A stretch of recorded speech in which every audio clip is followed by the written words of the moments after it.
है ना। और अब आत्मा कैसी हो गई है, बिल्कुल लोहे जैसी हो गई है। वो गीत में गाते हैं ना, मैं चमक गई मेरी ज्योति बिंदु आत्मा, उसमें बताते हैं ना सतयुग में कैसी थी। हाँ, अब कलयुग में अब बाबा क्या बना नया, हीरे की बन गई रे मेरी ज्योति बिंदु आत्मा। लग रहा है कि हम हीरे जैसे बन रहे हैं या अभी भी लोहे जैसे ही हैं? आ रहा है ना।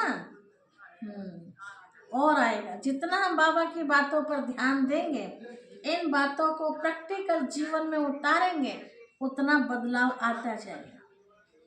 तो बाबा कहते हैं, हमने जब कोर्स कराया था तो एक बात कही थी शुरू में, पता नहीं उस दिन आप आए थे कि नहीं, कि आज सब अपना फोटो खींच लें और जब कोर्स पूरा हो जाएगा उसके बाद फिर फोटो खींचना और दोनों में फर्क देखना। फोटो तो खींचना चाहिए शुरू होते नहीं।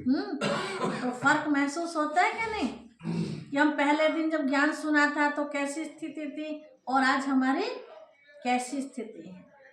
तो चढ़ती कला में चल रहे हैं ना, रुके हुए तो नहीं है ना।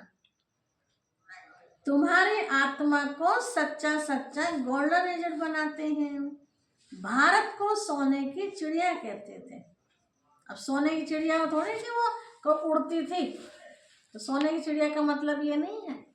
सोने की चिड़िया का मतलब है कि इतना अथाह सोना था कि वहाँ कोई किसी भी प्रकार की चिंता करने की जरूरत नहीं थी। अभी तो लोहे की ठिक्कर भीतर की चिड़िया कहेंगे, है तो चैतन्य ना।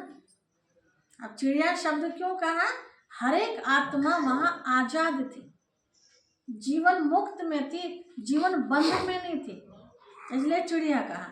चिड़िया कैसी होती है, उड़ती रहती है ना आजाद, अभी डाल पर बैठ गई, अभी डाल पर, मतलब स्वतंत्र।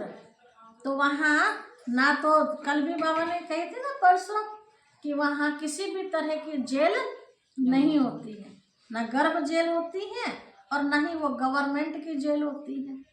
हर एक आत्मा वहाँ पंछी की तरह आजाद खुले आकाश में उड़ते रहते हैं। और अब आत्मा की स्थिति कैसी हो गई है, बंधन में हो गई है, शरीर का भी बंधन और बारिश और किसका बंधन, चारों तरफ से सर्व संबंधों का बंधन, मर्यादाओं का बंधन, लोक लाज का बंधन, कोई क्या कहेगा इसका बंधन, बंधन ही बंधन है ना चारों तरफ से। तो इसलिए बाबा ने कहा कि बच्चे तो चैतन्य है ना, यह बड़ी समझने की बातें हैं।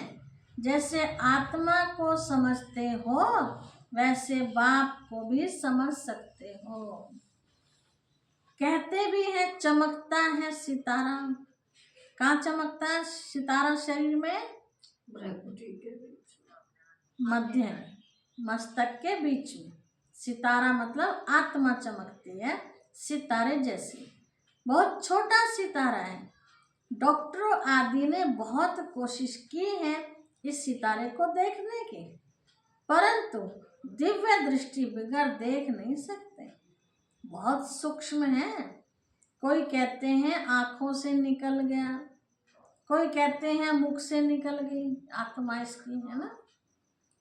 आत्मा निकल कर कहाँ से जाती है कुछ नहीं कह सकते।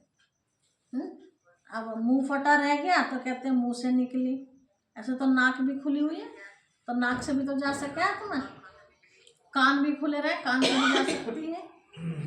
तो बाबा कह रहे हैं बच्चे दूसरे तन में जाकर प्रवेश करती हैं। अभी तुम्हारी आत्मा ऊपर चली जाएगी शांति धाम, यह पक्का मालूम है। बाप आकर हमको घर ले जाएंगे। एक तरफ है कलयुग, दूसरे तरफ है सतयुग। अभी हम संगम युग पर खड़े हैं। वंडर है, यहाँ करोड़ों मनुष्य हैं। कितने मनुष्य हैं बता रहे बाबा, यहाँ करोड़ों मनुष्य हैं। और अब तो पता ही नहीं, इधर गिनती करते जाते हैं, आगे और पीछे पैदाइश होती जाती है, कहाँ तक गिनती करेंगे। सतयुग में तो सिर्फ 9 लाख होते हैं, बाकी सबका विनाश।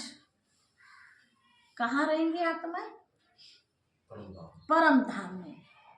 बाप आते हैं नई दुनिया की स्थापना करने, ब्रह्मा द्वारा स्थापना होती है, फिर पालना भी होती है।